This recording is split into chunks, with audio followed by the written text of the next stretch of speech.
Segunda carta de Pedro, capítulo 1. Y vamos a volver a recordar estas virtudes de las cuales nos habla la palabra del Señor.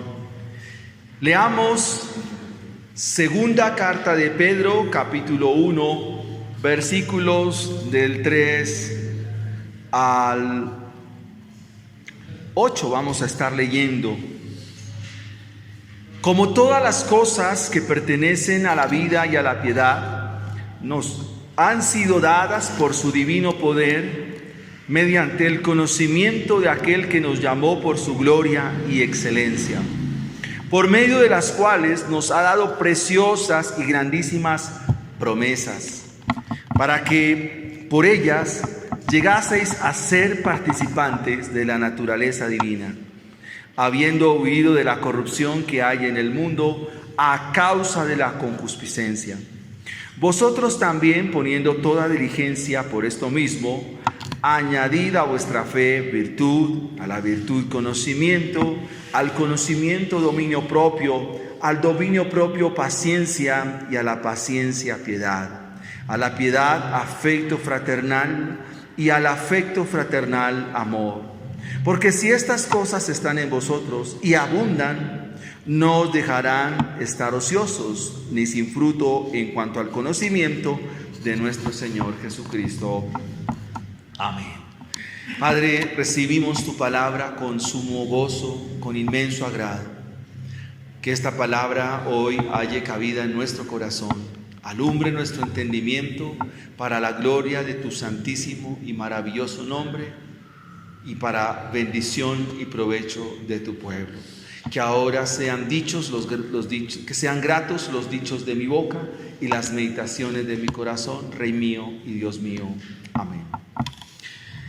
Hoy estaremos estudiando la paciencia.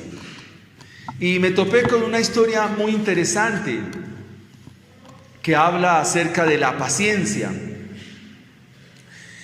que es el fruto que debe aparecer también como ingrediente, que se le añade a la fe, a la virtud, al conocimiento, al dominio propio, y ahora viene la paciencia.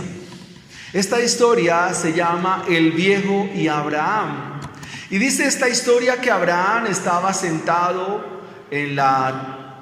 a la puerta de la tienda de su campaña, de su tienda de campaña, y de repente ve venir un viejito.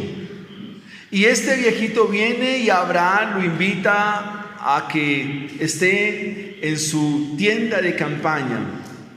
Abraham le lava los pies y le ofrece comida. Entonces, cuando comienza el viejito a comer, Abraham se da cuenta de que él no ora por los alimentos ni da acción de gracias por ello. A lo cual Abraham le pregunta y le dice: ¿tú por qué no agradeces a Dios por el alimento? ¿Por qué no agradeces a Dios por la hospitalidad que has tenido? Y la respuesta de este viejito fue: primero que todo, yo creo es en el fuego y yo no tengo reverencia por ningún Dios. Abraham escuchó estas palabras y lo sacó de su tienda y le dijo: vete, no te quiero ver más. Al rato el Señor, llamando a Abraham, su amigo, le dice: Abraham, ¿dónde está el viejito que vino a tu tienda de campaña? Y Abraham le responde y le dice: mira, Señor, lo que pasa es que tuve que echarlo, tuve que sacarlo, porque él no cree en ti, ni te honra, ni te adora. El Señor entonces le dice a Abraham,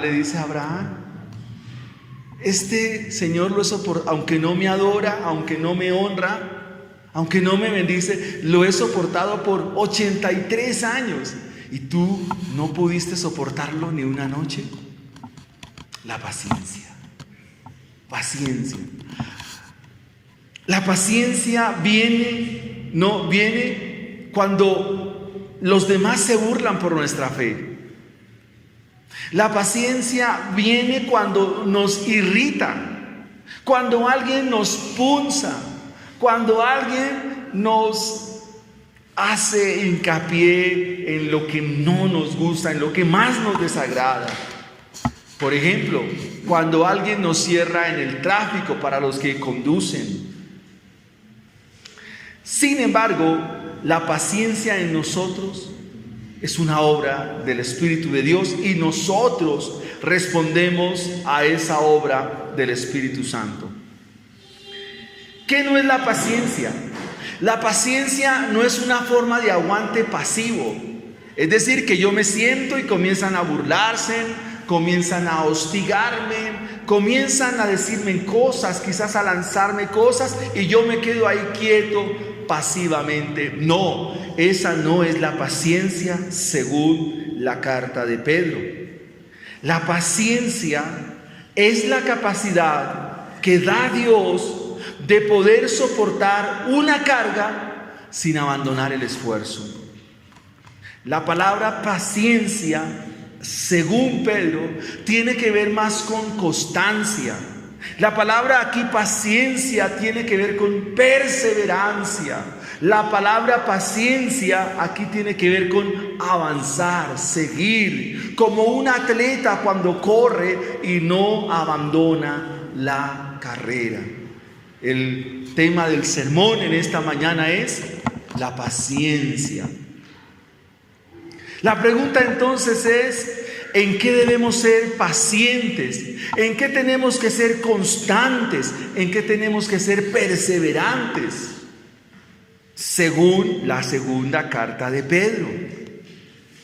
Algo que se nos enseña en la universidad en cuanto a el estudio de las Escrituras es que yo también, como estudiante de la Biblia, debo saber el pensamiento del autor sagrado.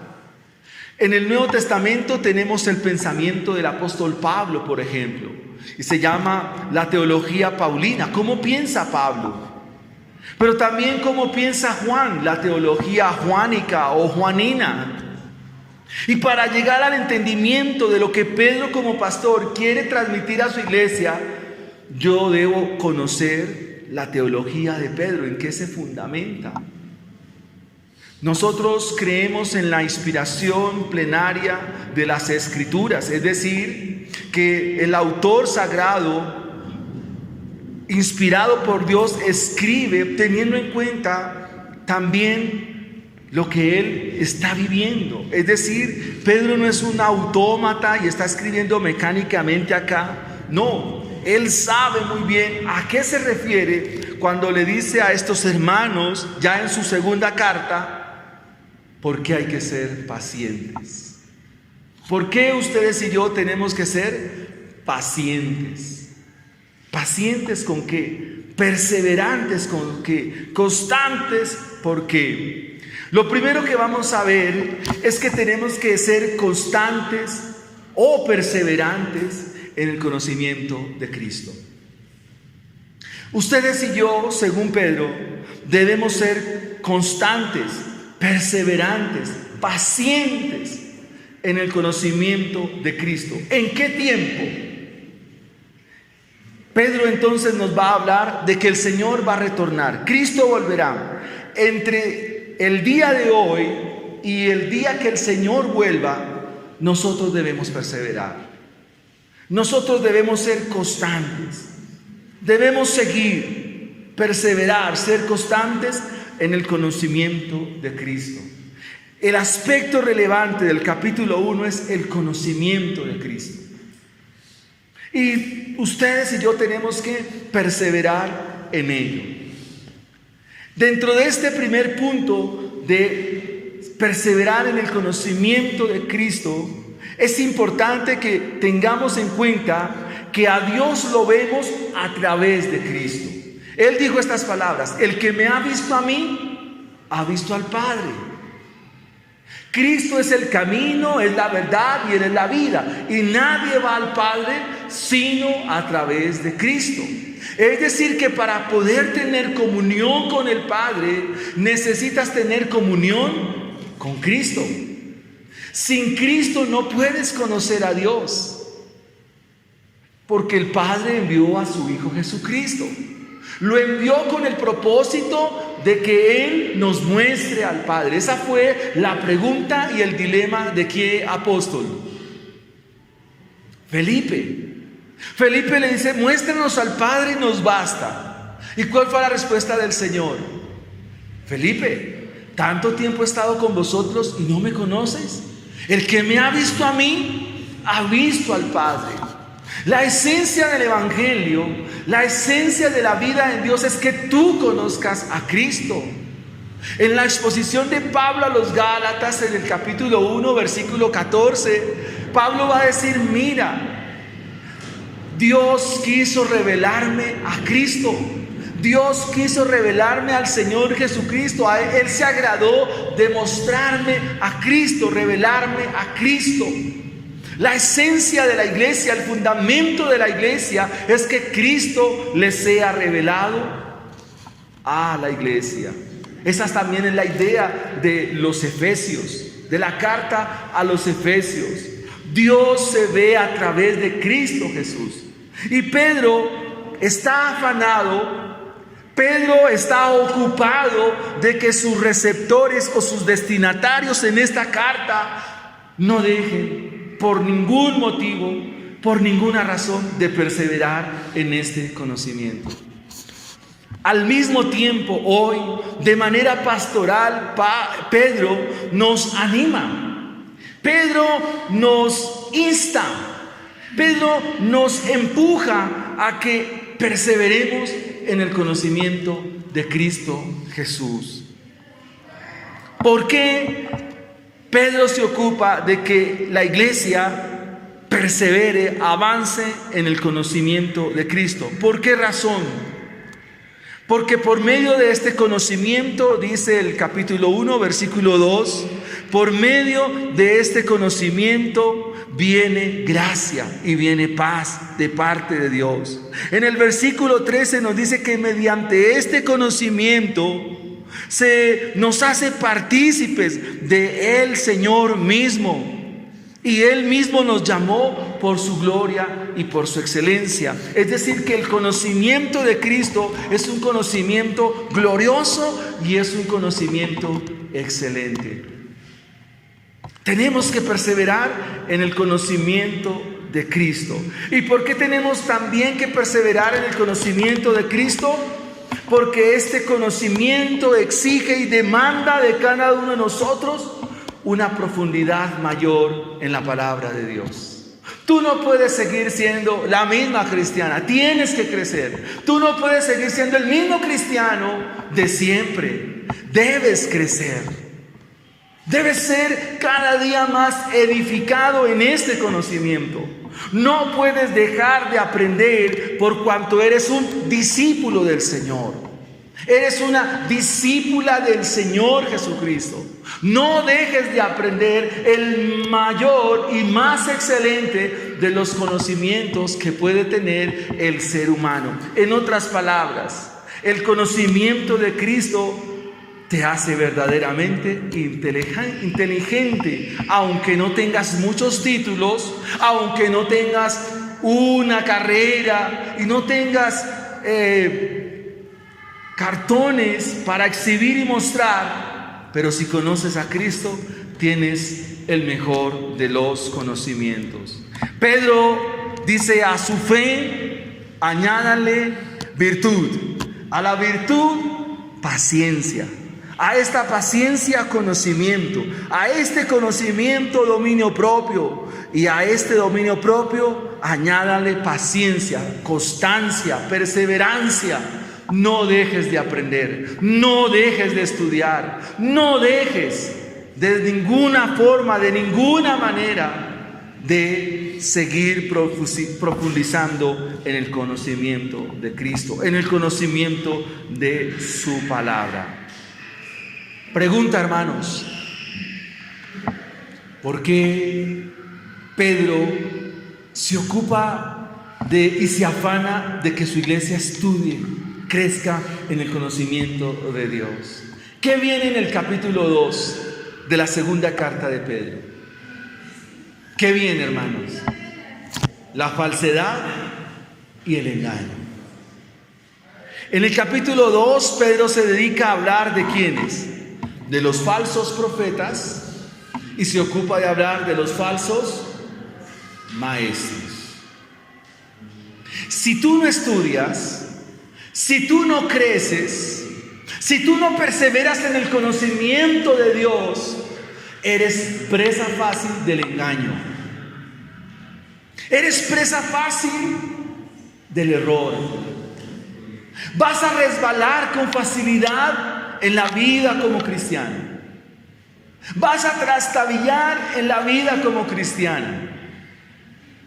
Si tú no conoces a Cristo, y la advertencia solemne de Pedro es que hay entre la misma iglesia, de la misma congregación, hay falsos profetas y falsos maestros. Y si tú no conoces, si tú no perseveras en este conocimiento, resbalarás. Porque lo que hacen los falsos maestros es poner cáscaras de plátano por tu sendero, por tu vida y tu camino, y tú resbalarás y finalmente caerás. El hecho de ser cristianos, amados hermanos, no nos hace exentos del error. El hecho de ser cristiano no nos hace inmunes al error. No, mis hermanos.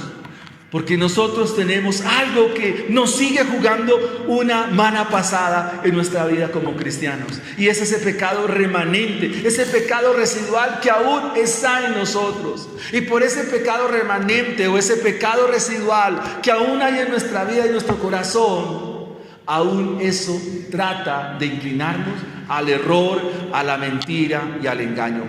Dicho de otra forma, nosotros somos dulces para caer en el error. Nosotros somos dulces y propensos para abrazar la herejía. Nuestros oídos no son tan ávidos y tan minuciosos para distinguir en dónde está el error, en dónde está la mentira. Ese fue el engaño de Satanás para con Eva. Pregunto, ¿Eva salió avante? No, cayeron en el error. No había más herejes en este mundo. No había más falsos profetas. No había más un falso maestro que Satanás. Y Adán y Eva fueron presas y víctimas del error. Persevera en el conocimiento de Cristo. Persevera en el conocimiento, en las excelencias de este conocimiento. Profundiza en la palabra del Señor. Si profundizas en la palabra del Señor, entonces también hay una gran esperanza. Y es que la acción iluminadora del Espíritu Santo alumbrará nuestro entendimiento. Porque el Espíritu Santo usará la palabra de Dios para alumbrarnos. El Espíritu de Dios alumbrará la palabra para mostrarnos, para guiarnos, para indicarnos y decirnos qué paso vamos a dar. ¿Cuál es el paso a seguir? ¿Hacia dónde me dirijo? Pedro es consciente y habla a su iglesia al decirle que perseverar indica una meta, una carrera que tenemos por delante, y no podemos darnos el lujo de desviarnos, salirnos del camino, y hay que perseverar en el conocimiento de Cristo. Tenemos la guía del Espíritu, tenemos al Señor desde los cielos dirigiendo nuestra vida, y tenemos al Padre quien nos amó, nos consuela, nos guía por medio de su santa palabra. El salmo que leíamos para cantar, el Salmo 95, nos dice que el Señor estuvo disgustado con Israel 40 años. Pero aún en medio de ese disgusto, Dios los dirigió. ¿Cómo los dirigía? Por una nube o una columna de fuego. Donde se movía la nube, allí se movía el pueblo. Donde se dirigía la columna de fuego, el pueblo seguía. Eran guiados por el Señor. Según Pedro, Dios nos ha dejado la más excelente de las guías, la más excelente de las brújulas, por decirlo así, para que nuestra vida cristiana sea orientada. Versículo 19 del capítulo 1. Tenemos también la palabra profética más segura. Hay seguridad en la palabra del Señor. Si profundizamos en ella, si nos sumergimos en ella, hacemos bien y estamos atentos a ella. Y esta será como una antorcha que alumbra en un lugar oscuro, hasta que el día aclarezca y el lucero de la mañana salga en vuestros corazones. En los días que escribe Pedro, en las oscuridades de la noche, quien tenía una antorcha, o pudiéramos decir una linterna en nuestros días, caminaba seguro, caminaba con pies de plomo. De la misma manera, nosotros tenemos esta antorcha que alumbra el sendero de nuestra vida, y de profundizar en ella, de inquirir en el conocimiento de ella, que es el conocimiento de Cristo mismo. Entonces, al perseverar, amados hermanos, maduraremos cada día más, nos equivocaremos menos. No digo que no nos vayamos a equivocar, que nos equivocaremos menos. En fin, maduraremos más la vida como cristianos, descansaremos más en este conocimiento. Así que Pedro dice, es esencial, es vital que tú perseveres, que tú avances, que tú seas constante, y en medio de ello sigas siendo paciente hasta que el Señor regrese. Un aspecto más de por qué Pedro nos habla de perseverar en el conocimiento de Cristo es porque quien retiene tal conocimiento vive en victoria y camina por fe. Quien retiene tal conocimiento vive en victoria y camina por fe. ¿Por qué razón? Porque Pedro va a decirnos en esta carta que este conocimiento nos lleva, como finaliza el capítulo 3, versículo 16, nos lleva a crecer en la gracia y en el conocimiento de nuestro Señor y Salvador Jesucristo. Pero que este conocimiento hay que retenerlo. ¿Qué significa retenerlo para Pedro? ¿Que es una mera información? No. Retenerlo para Pedro significa ponerlo en práctica. Por eso la teología de Pedro es una teología muy práctica. Es una teología sencilla. Dice, hágalo, hay que hacerlo, retíngalo. Para Pedro retener significa ponerlo, llevarlo a la práctica, echarlo a rodar. Y de esta manera, Pedro dice, perseveren en el conocimiento de Cristo. En segunda instancia, ¿por qué se nos llama a perseverar? ¿Por qué se nos llama a tener paciencia? Porque la necesitamos en medio de la aflicción. La necesitamos en medio de la aflicción. Pero aquí es una aflicción por causa del Evangelio. Hay muchos cristianos que son afligidos, pero no por el Evangelio, sino por otras cosas que hacen y que practican. Aquí Pedro nos va a hablar de que hay que perseverar y ser constantes porque se requiere en medio de la aflicción. Y nos va a poner el ejemplo del capítulo 3, versículo 15, que dice, segunda de Pedro 3:15 nos dice por qué hay que perseverar en medio de la aflicción. ¿Por qué? Dice, y tener entendido que la paciencia de nuestro Señor es para salvación, como también nuestro amado hermano Pablo, según la sabiduría que le ha sido dada, os ha escrito. Este texto es muy significativo para hablarnos de lo que significa paciencia en el contexto de la aflicción. Miren, amados hermanos, ¿por qué nosotros nos devolvemos en nuestra vida como cristianos? ¿Qué es ese efecto que nos permite devolvernos y no seguir en las cosas de Dios? la aflicción.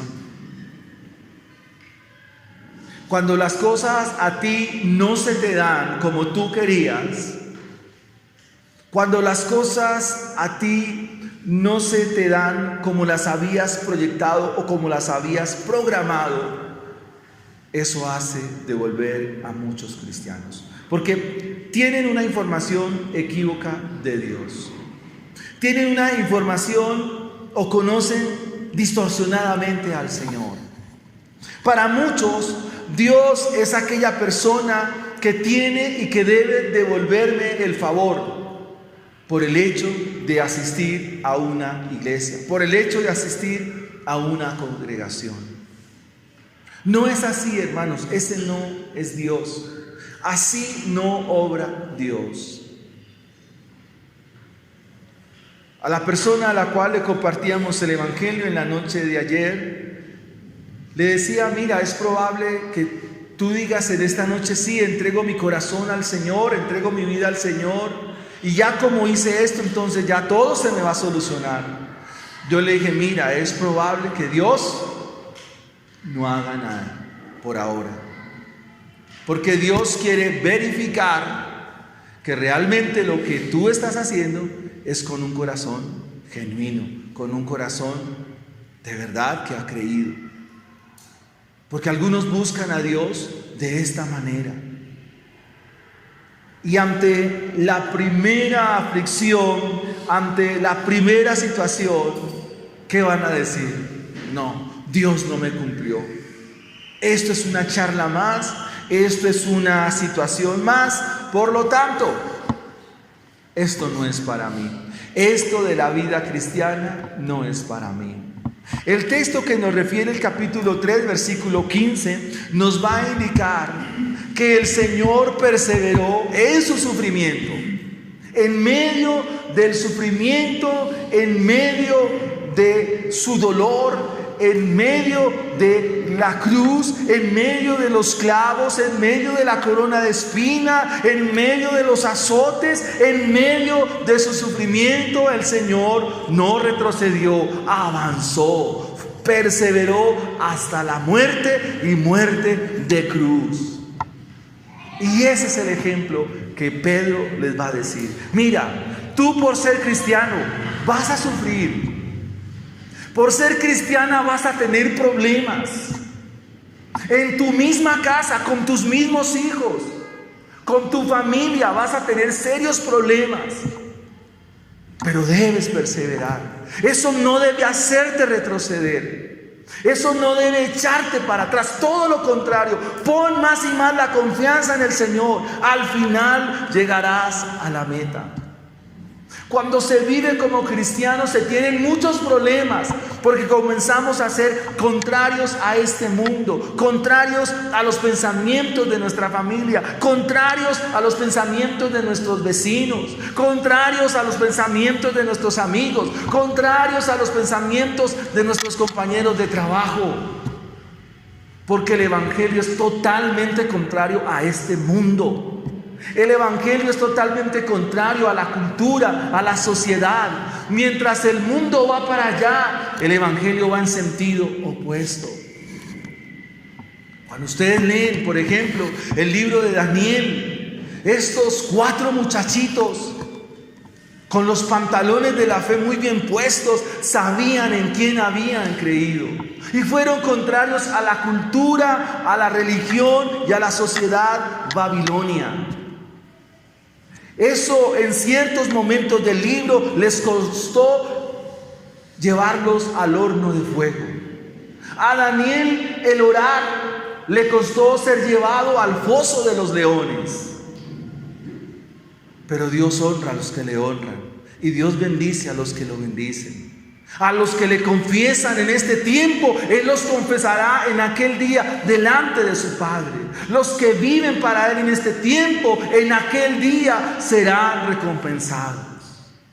Dentro de las cualidades que expresa el Sermón del Monte, las bienaventuranzas cierran cuando dicen: mire, bienaventurados son cuando por mi causa, por mi evangelio, a ustedes los vituperen, los insulten, los ultrajen, los maldigan por causa de mí. Así también hicieron con los profetas en la antigüedad. Gozaos y alegraos, porque vuestro galardón es grande en este mundo. No, grande en los cielos, en el reino de Cristo, en el reino venidero de Cristo. Allí será tu galardón. Necesitas ser constante, perseverante cuando te aflijan por el Evangelio. Cuando te digan no seas ridículo con tus oraciones. Cuando tus compañeros de trabajo te hostiguen porque tú oras por los alimentos. No importa. Allí hay que testificar. Curiosamente uno encuentra gente que le dice a uno: oye, mira, tú sigues creyendo en el mito de Adán y Eva. Eres un retrógrado. Uno encuentra compañeros para los niños en los colegios, aún los profesores de los colegios que quieren vender su ideología satánica e inmunda y sacada de su sucio y podrido corazón. Aún encuentra gente intelectual, pero mal, que no cesan de decirle a uno cosas por vivir el Evangelio. ¿Nos afligen? Sí, pero confiad. Dice el Señor que Él ha vencido al mundo. En el mundo, ¿qué van a tener? Aflicciones. ¿Por qué? Por vivir como Cristo, por vivir como el Señor. Y necesitamos perseverar. No puede ser gelatinoso acá, es decir, endeble. Entonces para que no me molesten, para que no me punsen por mi vida como cristiano, entonces no voy a orar delante de ellos, oraré en otros días. Como diría un predicador, me voy a volver un cristiano de la secreta, que nadie sepa que yo soy cristiano y todo bien. No, está mal, porque el mundo necesita conocer a Cristo a través de los cristianos, a Cristo a través de su iglesia. Pero habrá aflicción. ¿Habrá aflicción según lo que Pedro nos dice? Sí, amados hermanos, sí va a haber aflicción. En el capítulo 3, versículo 3, Pedro nos va a decir: sabiendo primero esto, que en los postreros días vendrán burladores, porque esto está sacado del contexto de la carta. Hermanos, se van a burlar de ti por ser cristiano, cristiana, se van a burlar. Aún estando en medio de instituciones cristianas, se burlan de uno. Entre tanto que viene el Señor, o estamos en los postreros tiempos, Pedro nos dice en el capítulo 3, versículo 3, que vendrán burladores, andarán según sus propias concupiscencias, y diciendo: ¿dónde está la promesa de su advenimiento?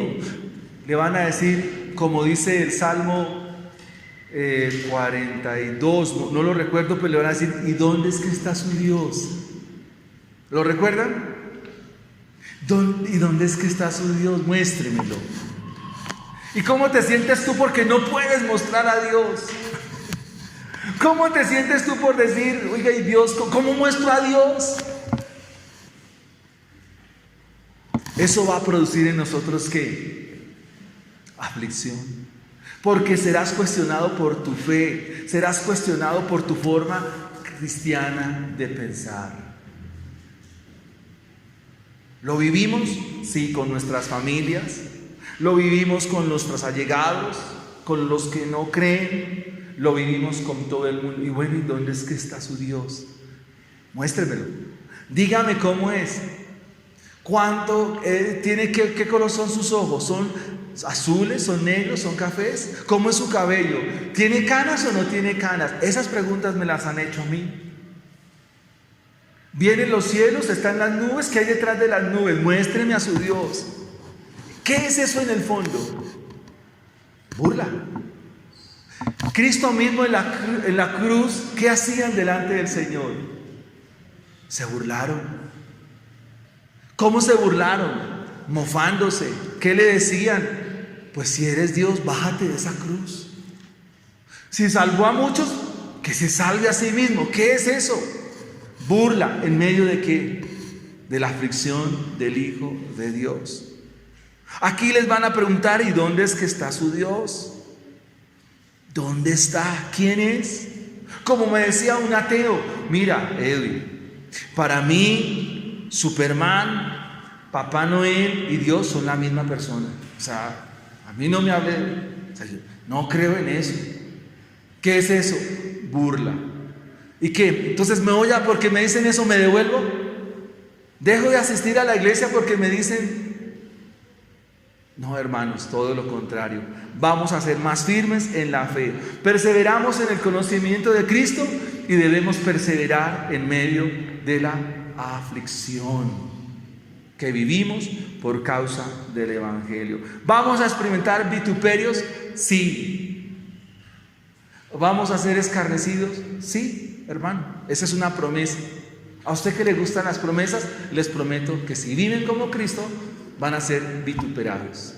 Ahora, si tú no quieres ser vituperados, no vivas como Cristo y no hay ningún problema. Vive como los demás, pero en un día también verás las consecuencias de tus decisiones. Pedro también nos dice en el capítulo 3 que necesitamos perseverar en medio de la aflicción, porque el Señor no retarda sus promesas. Segunda de Pedro, capítulo 3, versículo 9. El Señor no retarda sus promesas. Aunque me digan, me insulten, me ultrajen, me maldigan, amado hermano, no importa. Sigue, avanza, avanza. No te separes de tu iglesia, no te separes de la oración, no te separes de la lectura de la Biblia. Persevera, que esa aflicción, ese momento adverso que está viviendo no sea para hundirte, sino que sea para catapultarte a seguir creciendo en las cosas de Dios. Dios no retarda sus promesas. Y Pedro nos va a decir, mira, no se confíen, porque para el Señor un día es como 1000 años y 1000 años como un día, o como una de las vigilias de la noche. Él no tiene prisa, Él no se afana como nosotros. Pero de nuestro lado, de nuestra parte, amados hermanos y querida iglesia, necesitamos perseverar en medio de la aflicción, confiando siempre en la palabra gloriosa de nuestro Dios. Veamos en tercera instancia que necesitamos perseverar para no ignorar lo por venir. Necesitamos perseverar para no ignorar lo que viene. Hermanos, mire, una situación que a veces nos lleva a abandonar las cosas de Dios y a no perseverar es porque nosotros hemos orado por cosas, por personas, por propósitos que no se han dado hasta aquí. Voy a darles un ejemplo. Si yo oro para que Dios me dé algo y no se cumple, ese no es motivo para abandonar la fe. Si yo oro y no se han dado las cosas, hermanos, ese no es motivo para dejar el Evangelio. Ese no es un motivo para dejar la vida como cristianos. ¿A qué nos manda el Señor? A perseverar sin ignorar lo que viene. Si Él no ha respondido positivamente como tú quieres, es porque hay una razón en Él, no en nosotros. Y yo lo que debo hacer es confiar en Él, pero sin dejar de perseverar en la vida como cristianos. En el punto anterior hablamos de las promesas.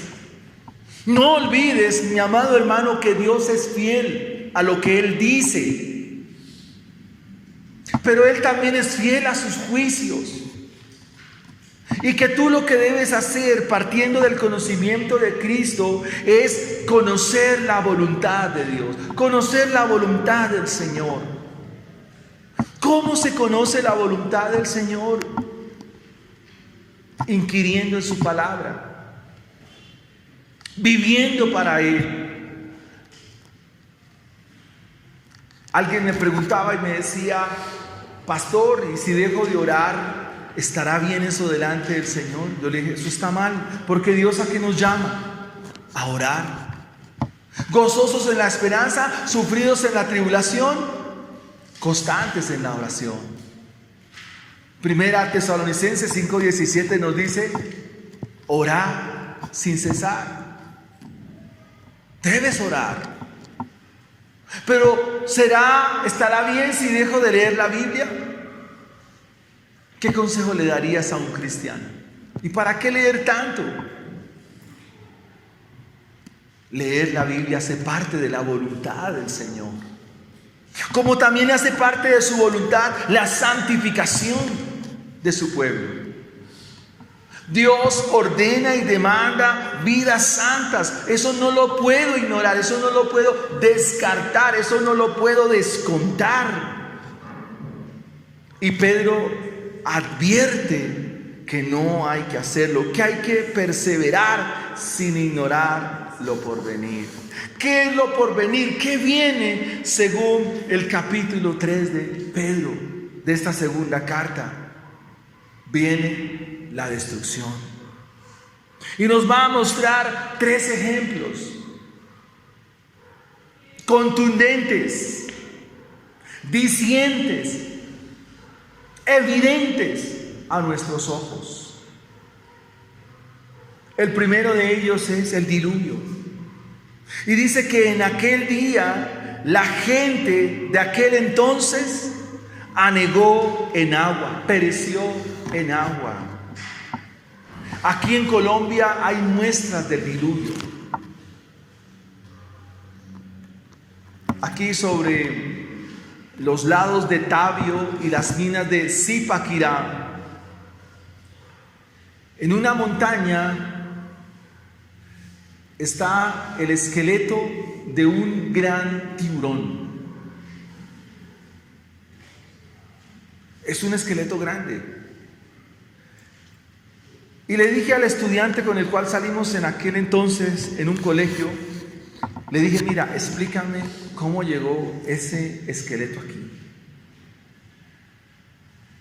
Le dije: mira, el mar está, el océano Pacífico está a muchos metros de aquí. Y el océano Atlántico al norte está lejos de aquí, y ese no se da en ningún río acá. Evidencias del diluvio. Ahí está la silueta de ese gran tiburón. ¿Cómo llegó ahí? Hay una evidencia. El diluvio fue verdad. Todas las civilizaciones de la antigüedad registran el diluvio. Un código muy famoso de un antiguo babilonio llamado Hammurabi registra en sus libros el diluvio.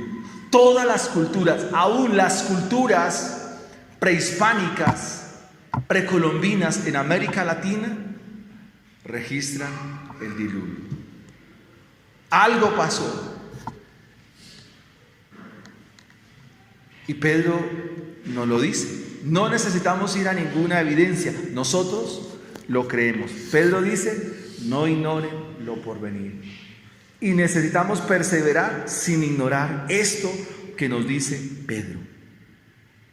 Pedro también nos dice que no podemos ignorar que el Señor va a salvar a los suyos.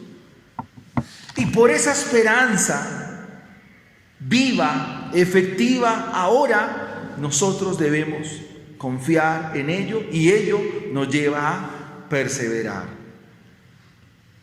Versículo 10 del capítulo 3. Pero el día del Señor vendrá. Amén. El día del Señor vendrá. A eso se refiere Pedro cuando dice que los santos hombres de Dios hablaron inspirados por el Espíritu Santo, anunciando estas cosas. El día del Señor vendrá.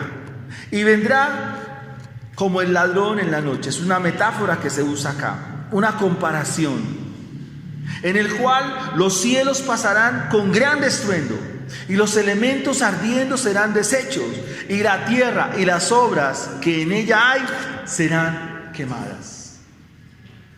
Pero nosotros seremos guardados. Como veíamos ayer al final del capítulo 1 de la carta a los tesalonicenses, el Señor nos ha librado por medio de la obra de su Hijo de su ira. Seremos librados.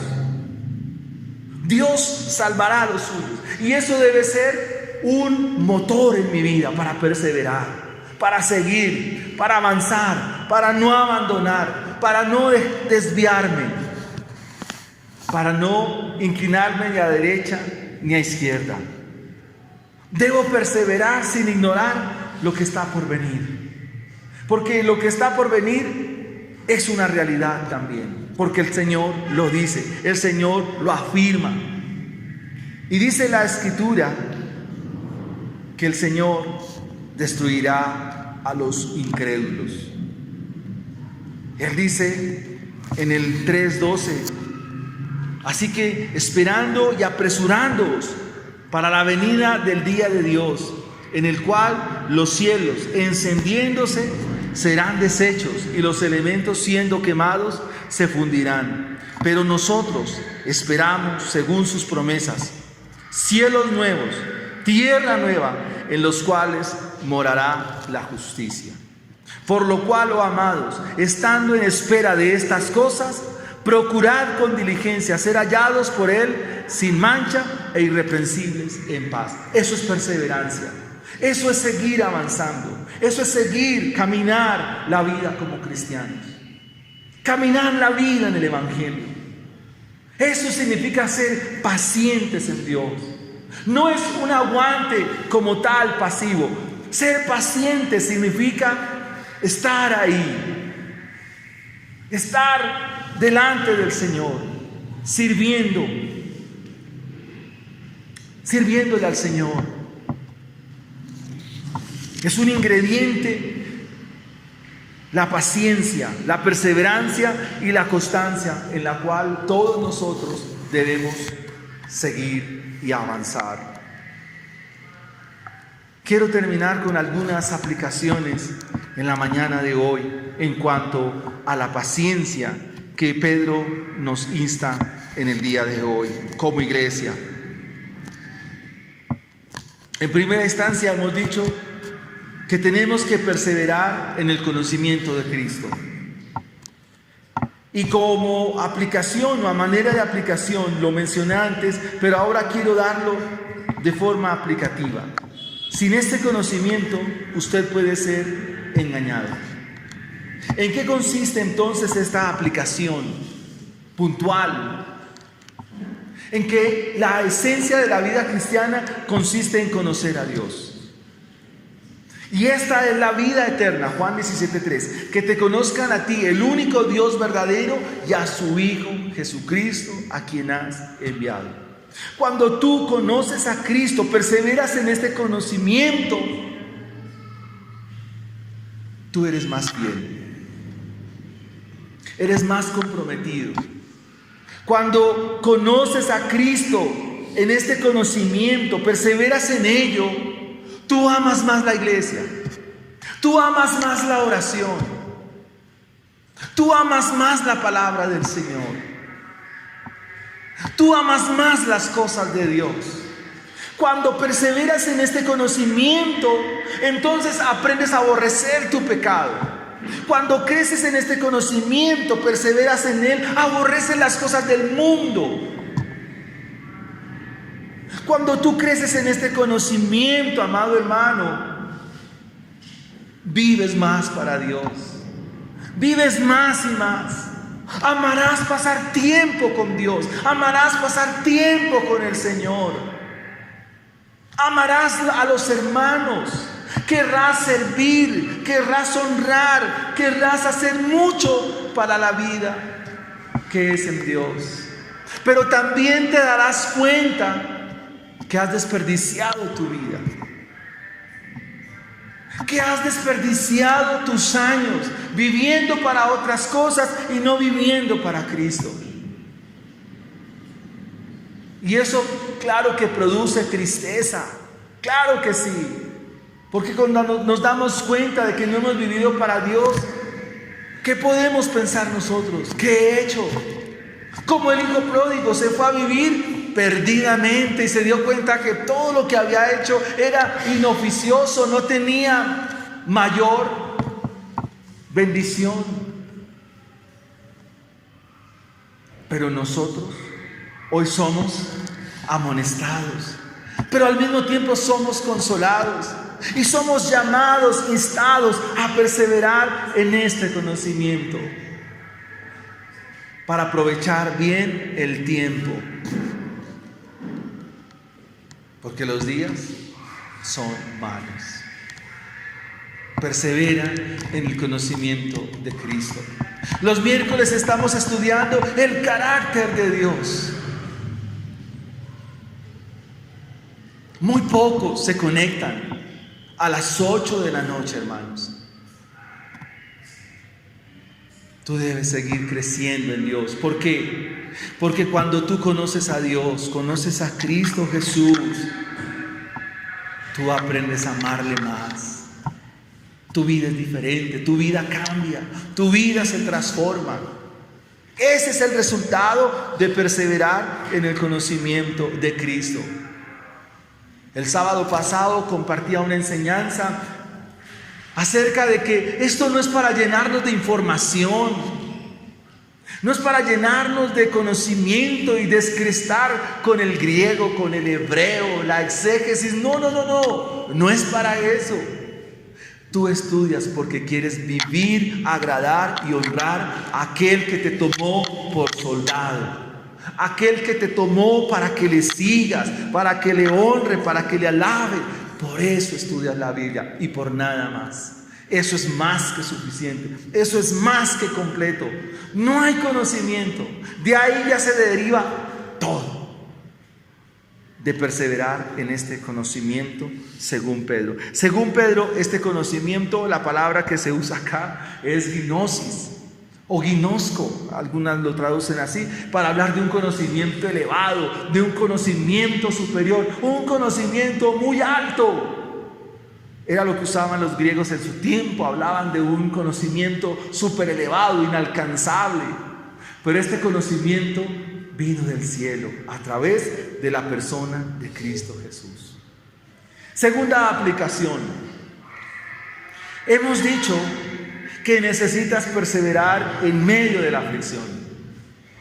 Inicialmente, ¿con quién? Con los tuyos, con tu familia. La fe está basada en este conocimiento bíblico. Y como creyentes, ustedes necesitan aprovechar las promesas de Dios. Y la aflicción es una promesa. El Señor Jesucristo estaba en cierto lugar y le dijeron estas palabras: Señor, tu madre y tus hermanos y tus hermanas están fuera. ¿Qué dices tú? ¿Y cuál fue la respuesta del Señor? Mi madre y mis hermanas y mis hermanos son todos aquellos que hacen la voluntad de mi Padre. Hermanos, ¿sus hijos hacen la voluntad de Dios?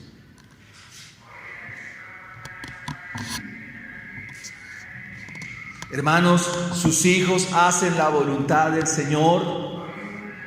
¿Están en la voluntad de Dios?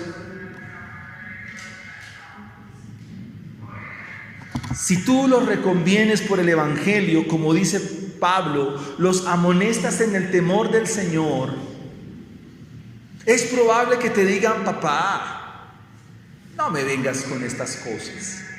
Mamá, no seas cansona. Eso es aflicción para el padre, porque todos los padres queremos que nuestros hijos vivan para Dios. Pero ¿qué tal si hablamos de la esposa?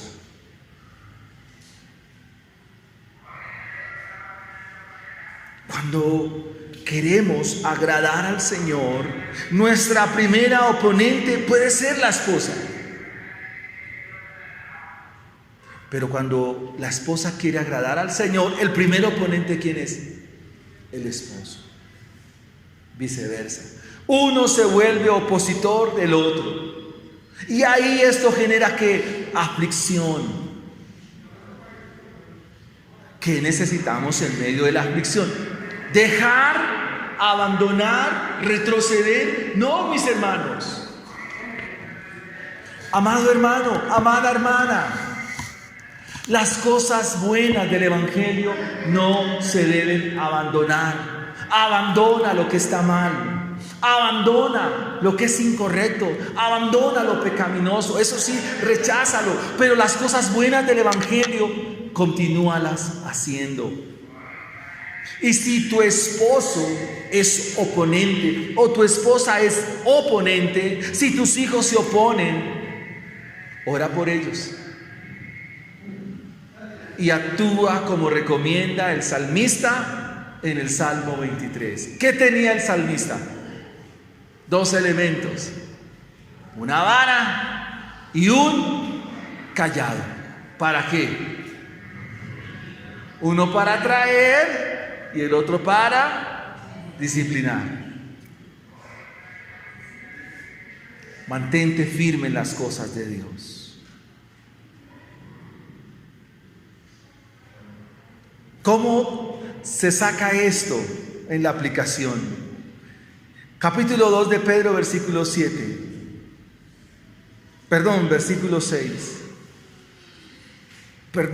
Capítulo 2, versículo 6 dice: y si condenó por destrucción a las ciudades de Sodoma y de Gomorra, reduciéndolas a ceniza y poniéndolas de ejemplo a los que habían de vivir impíamente, libró al justo Lot, abrumado o afligido por la conducta de los malvados, porque este justo que moraba en ellos afligía cada día su alma.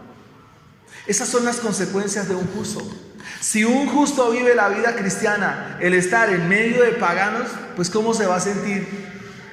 Afligido. ¿Por qué? Porque hay dos cosas ahí que no empatan, no cuadran.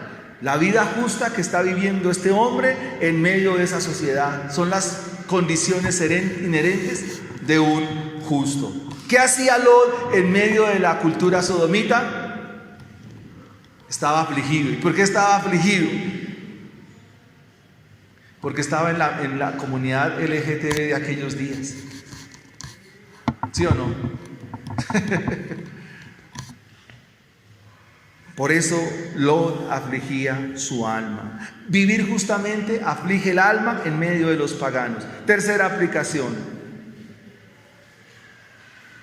Hemos dicho que debemos perseverar sin ignorar lo que viene. Eso debe traernos esperanza hoy más que nunca, hermanos.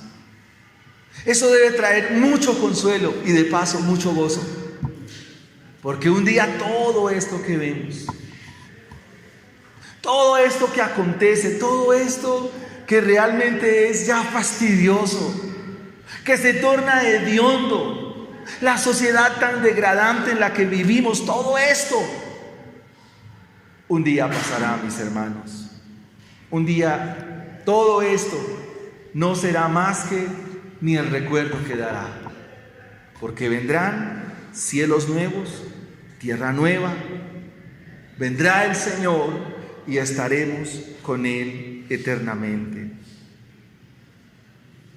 Hebreos capítulo 12, versículo 1 nos dice que ustedes y yo